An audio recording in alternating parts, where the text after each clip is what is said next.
Hi friends, എല്ലാവർക്കും choice കിച്ചണിലേക്ക് സ്വാഗതം. ഞാൻ ഇന്നിവിടെ ക്യാപ്സിക്കം വെച്ചിട്ട് ഒരു സ്നാക്സ് തയ്യാറാക്കുകയാണ്. അപ്പോൾ ഞാനിവിടെ 2 ക്യാപ്സിക്കം എടുത്തിട്ടുണ്ട്. ആദ്യം ഇതിന് വേണ്ടിയുള്ള ഫില്ലിങ് റെഡിയാക്കി എടുക്കാം. ഞാനിവിടെ ഈ ഫില്ലിങ് റെഡിയാക്കാൻ വേണ്ടി ഒരു ഉരുളക്കിഴങ്ങ് ചെറുതായി അരിഞ്ഞെടുത്തിട്ടുണ്ട്. കുറച്ച് സ്പ്രിംഗ് ഓനിയൻ അതും ചെറുതായിട്ട് കട്ട് ചെയ്തെടുത്തിട്ടുണ്ട്. ഒരു മീഡിയം സൈസ് സവാള അതും ഇതുപോലെ ചെറിയ പീസായിട്ടൊന്ന് കട്ട് ചെയ്തെടുത്തിട്ടുണ്ട്.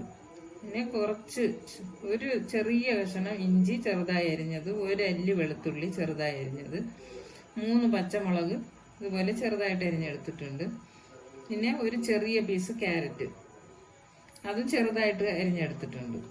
പിന്നെ ഒരല്പം മല്ലിയില, കുറച്ച് കറിവേപ്പില, ഇത്രയാണ് ചേർക്കുന്നത്. അപ്പോൾ നമ്മുടെ ഫില്ലിങ് റെഡിയാക്കാൻ വേണ്ടി ഞാൻ ഇതുപോലെ ഒരു പാൻ വെച്ച് കൊടുത്തിട്ടുണ്ട്. ഇനി ഇതിലേക്ക് ഒരല്പം വെളിച്ചെണ്ണ ഒഴിച്ചു കൊടുക്കുകയാണ്. വെളിച്ചെണ്ണ തന്നെ വേണമെന്ന് നിർബന്ധമില്ല, നിങ്ങൾ ഉപയോഗിക്കുന്ന ഏത് എണ്ണ വേണമെങ്കിലും ചേർക്കാവുന്നതാണ്. ഞാനിവിടെ ഇപ്പോൾ വെളിച്ചെണ്ണയാണ് ചേർക്കുന്നത്. ഇനി ഇത് ഇതിലേക്ക് ഒഴിച്ചു കൊടുക്കാം.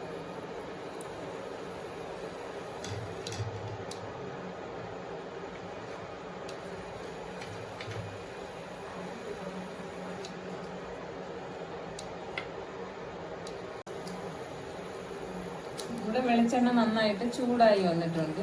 ഇനി ഞാൻ ഇതിലേക്ക് ചേർക്കുന്നത് ചെറുതായിട്ട് അരിഞ്ഞു വെച്ചിരിക്കുന്ന സവാളയാണ്.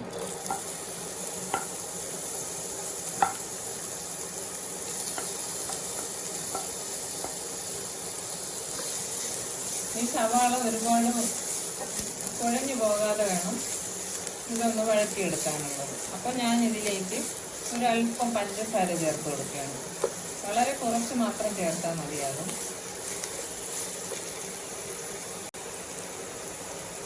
ഞാൻ ഈ ഒരു അളവിനാണ് പഞ്ചസാര ചേർക്കുന്നത്.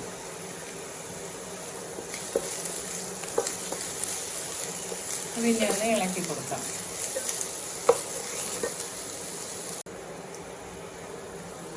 അപ്പോൾ നമ്മുടെ സവാള ചെറുതായിട്ടൊന്ന് വഴന്നു വന്നിട്ടുണ്ട്. ഇനി ഞാൻ ഇതിലേക്ക് ഈ അരിഞ്ഞു വെച്ചിരിക്കുന്ന ഇഞ്ചിയും വെളുത്തുള്ളിയും ചേർത്ത് കൊടുക്കുകയാണ്.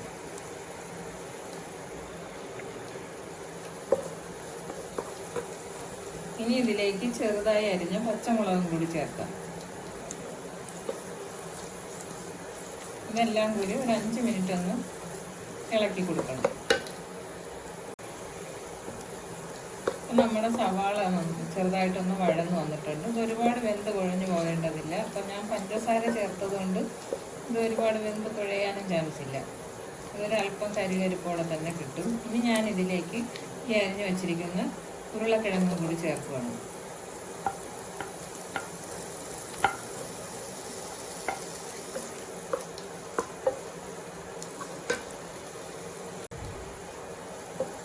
അപ്പോൾ ഞാൻ ഇതെല്ലാം നന്നായിട്ടൊന്ന് മിക്സ് ചെയ്തിട്ടുണ്ട്. ഇനി ഇതിലേക്ക് ഒരല്പം ഉപ്പ് ചേർത്തതിന് ശേഷം 5 മിനിറ്റ് ഒന്ന് അടച്ചു വെക്കാം.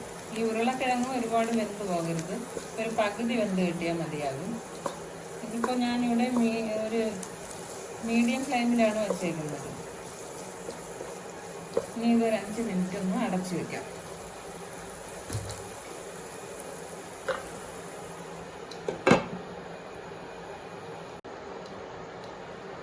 അപ്പോൾ നമ്മുടെ ഫില്ലിങ്ങിൻ്റെ അവസ്ഥ എന്തായെന്ന് നോക്കാം. ഞാനിതൊന്ന് തുറന്ന് നോക്കുകയാണ്.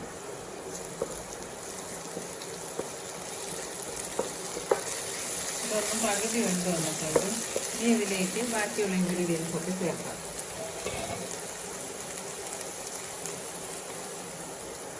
ഇനി ഞാൻ ഇതിലേക്ക് ക്യാരറ്റ് അരിഞ്ഞതും കൂടി ചേർക്കുകയാണ്.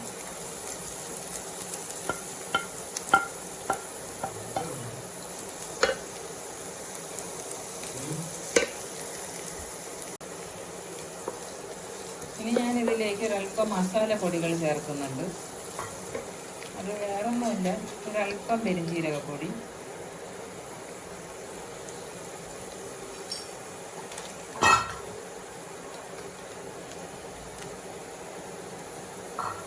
ഇനി ഒരല്പം കുരുമുളക് പൊടി, ഇത്രയും മതിയാകും. ഇനി ഇതെല്ലാം കൂടി ഒന്ന് മിക്സ് ചെയ്ത് കൊടുക്കാം. ഇതെല്ലാം നന്നായിട്ട് മിക്സ് ചെയ്തിട്ടുണ്ട്. ഇനി ഞാൻ ഇതിലേക്ക് സ്പ്രിംഗ് ഓനിയനും കൂടി ചേർക്കുകയാണ്. ഇത് നിങ്ങളുടെ കയ്യിൽ ഉണ്ടെങ്കിൽ മാത്രം ചേർത്താൽ മതിയാകും, ഇല്ലെങ്കിലും കുഴപ്പമൊന്നുമില്ല. ഇതും കൂടി ചേർത്തതിന് ശേഷം ഇനി ഇതിലേക്ക് ചെറുതായിട്ട് അരിഞ്ഞു വെച്ചിരിക്കുന്ന കറിവേപ്പിലയും മല്ലിയിലയും കൂടി ചേർക്കാം.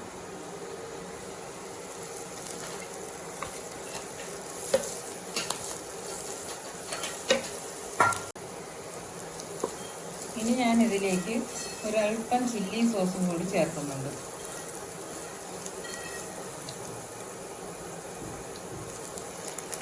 അപ്പോൾ നമ്മുടെ ഫില്ലിങ് റെഡി ആയിട്ടുണ്ട്. ഇനി ഇത് ഫ്ലെയിം ഓഫ് ചെയ്യുക. ഇനി ഞാൻ ഈ ക്യാപ്സിക്കം ഒന്ന് കട്ട് ചെയ്തെടുക്കുകയാണ്. ഇതുപോലെ ഇതിൻ്റെ മുകൾ ഭാഗത്തായിട്ട് ഇങ്ങനെ കട്ട് ചെയ്ത് മാറ്റാം.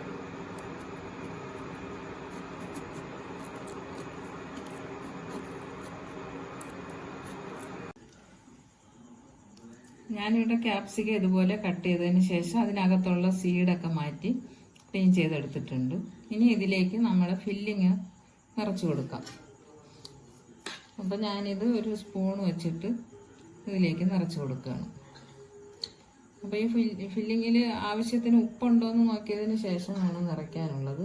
അപ്പോൾ ഞാനിതിലേക്ക് ആദ്യം ഇട്ട ഉപ്പ് തന്നെ കണക്കായിരുന്നു, നല്ല കറക്റ്റ് അളവിനാണ് ചേർത്തത്.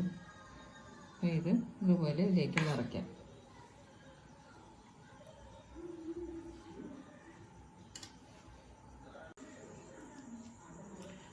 അപ്പോൾ നമ്മുടെ ക്യാപ്സിക്കത്തിലേക്ക് ഞാനിവിടെ ഈ മസാലക്കൂട്ടെല്ലാം നിറച്ചെടുത്തിട്ടുണ്ട്. ഇനി ഞാനിവിടെ നേരത്തെ കട്ട് ചെയ്ത് മാറ്റിയ പീസ് ഇതിലേക്ക് വെച്ചൊന്ന് ക്ലോസ് ചെയ്യുകയാണ്.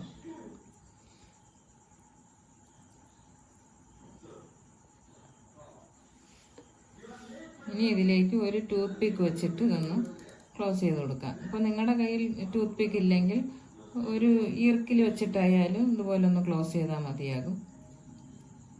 ഇത് നമ്മൾ വറുത്തെടുക്കുന്ന സമയത്ത് ഇത് ഇളകി പോകാതിരിക്കാൻ വേണ്ടിയാണ്. അപ്പോൾ ഈ ഫില്ലിംഗ് ഒന്നും പുറത്തേക്ക് വരത്തുമില്ല. അപ്പോൾ ഇതൊന്ന് ഇങ്ങനെ ക്ലോസ് ചെയ്ത് കൊടുക്കാം.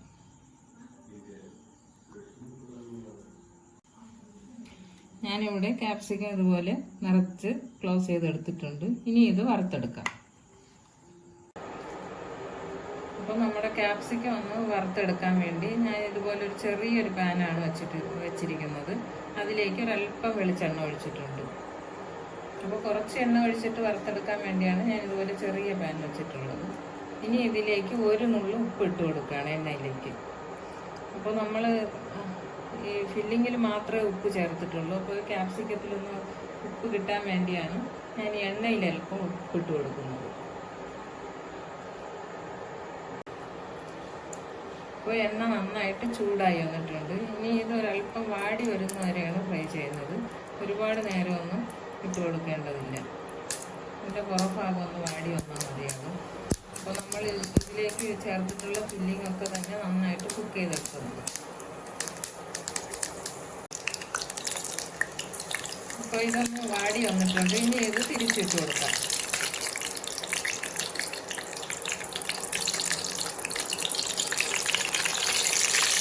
ഇത്രയും മതിയാകും.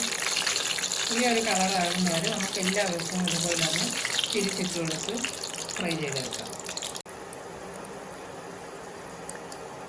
അപ്പോൾ നമ്മുടെ ക്യാപ്സിക്കം ഇവിടെ റെഡിയായി വന്നിട്ടുണ്ട്. ഇനി ഞാനിത് എണ്ണയിൽ നിന്ന് മാറ്റുവാണ്. അതേപോലെ തന്നെ അടുത്ത ക്യാപ്സിക്കം വറുത്തെടുക്കാം. ഇന്നത്തെ എൻ്റെ റെസിപ്പി ഇവിടെ റെഡി ആയിട്ടുണ്ട്. ഇത് വളരെ എളുപ്പത്തിൽ തയ്യാറാക്കാവുന്ന ഒരു ഡിഷാണ്. ഇത് ഒരുപാട് മൊരിഞ്ഞു പോകാതെ ഒന്ന് വാടി വരുന്ന പരുവത്തിലാണ് കുക്ക് ചെയ്തെടുക്കേണ്ടത്. ഇത് നിങ്ങൾക്ക് എല്ലാവർക്കും ഇഷ്ടപ്പെടും. നിങ്ങളെല്ലാവരും ട്രൈ ചെയ്ത് നോക്കണം. പിന്നെ ഫീഡ്ബാക്ക് അറിയിക്കണം. നിങ്ങളുടെ ഫ്രണ്ട്സിന് റിലേറ്റീവ്സിന് ഈ വീഡിയോ ഷെയർ ചെയ്യണം.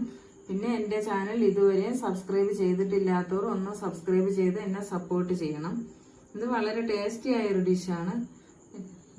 ഇനി ഞാൻ നല്ലൊരു റെസിപ്പി ആയിട്ട് വരുന്നവരേക്കും ബൈ ബൈ.